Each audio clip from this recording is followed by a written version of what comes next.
when was the last time you took a risk in your career and what was the outcome? Yeah, right there. Okay, I thought that's what you said. I was in this business before, and I got out of it, and I've actually had an IT company for a number of years. I also had a graphic design and printing company, and I was just bored with all of it. And last year, I had done this before. So last year, my son, who got into the business without me on his own at one point, arranged for me with his bosses to go back and be a broker. So this is as of November. So I know the business. The only thing I've had to learn is the new softwares that they use, the online stuff.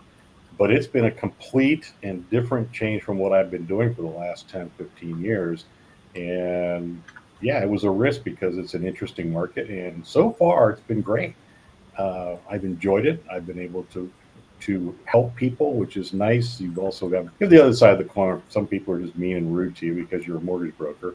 But I've been able to actually, I'm helping a guy right now. I think I'm going to be able to keep him from losing his house because I have a program that's not available somewhere else or no one offered it to him. And I've been able to get people out of debt. I've been able to do a lot of things. So it's been kind of cool to help, not just, and do I make money at it? Yeah, I do. But the reality is I've had this, there's a little part of me, there's this little joy of, I'm going to help a guy not lose his house. That is such an awesome feeling to be in that position, to be able to be the guy that helped him, that came up with a program for him, that went to bat for him. So for me, I took a risk doing this, and of course the other nice part is because it's my son and because he's one of the top producers, they also agreed to let me do what I want, when I want. If I want to golf, I can. If I want to work, which I still mostly work, but I'm past retirement age. I'm loving every second of this. Just an enjoyable time.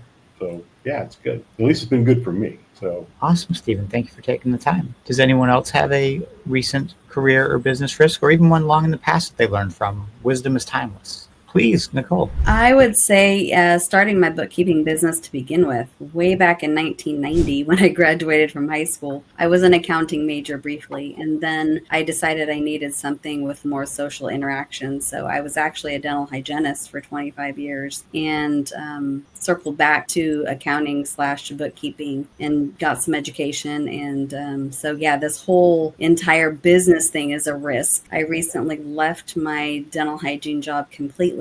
And so, yeah, it's scary, but it's also exciting. And I'm really enjoying, like Stephen said, being able to help people grow financially and understand their business and be able to help them and give them some peace of mind. Absolutely beautiful. Yeah, it's always scary leaving your career for another, especially when you go from a W-2 to a straight entrepreneur. Mm-hmm. Does anyone else have a risk that they want to share?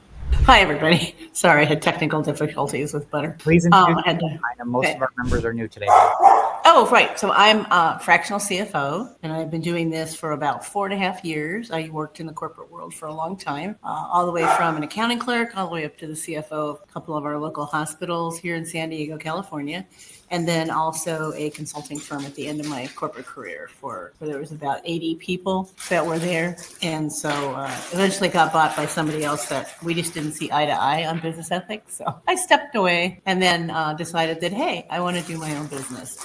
And so that was probably the biggest risk that I took because I didn't have an alternative. I had enough money that I could be okay for a while, but I really had to dig deep and decide, did I want to continue to, in my age, work for the man? Did I still want to keep doing that? And then let them have the control over my life? Because in the corporate world, they have this tendency to reorganize whenever the spirit moves them.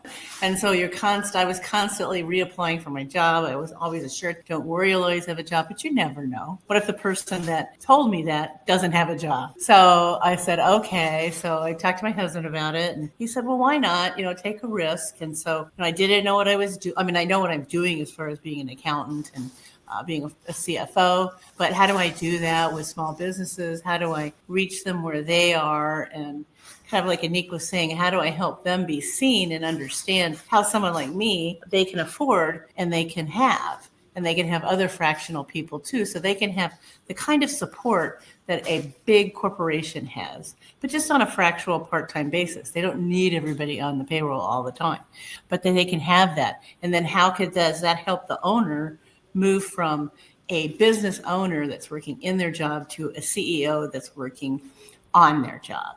that, they're really looking at their business in a whole different perspective. And one of the keys that I found was a video that was an excerpt from a TED Talk that was called "What is Your Why?" by Simon Sinek. And so it really helped me. I did it. And then I also have my clients do it. And so it helps them to understand what is your mission and value statement. And once you know that, then it makes it infinitely easier to look at your growth and determine, does my growth really support what my mission is, what my why is? Or are these opportunities that people come to me support that? It doesn't mean they're good or bad. It just means that you're probably not going to be as successful. You're going to spend more time, more money, and be frustrated. So I think that, for me, it was just really the risk of doing it on my own.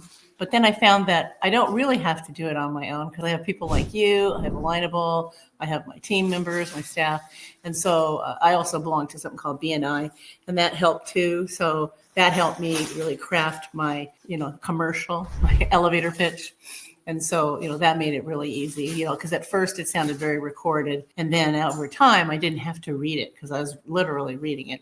I can just say it extemporaneously. It's never quite the same, but the essence of it is still there. So that's my answer.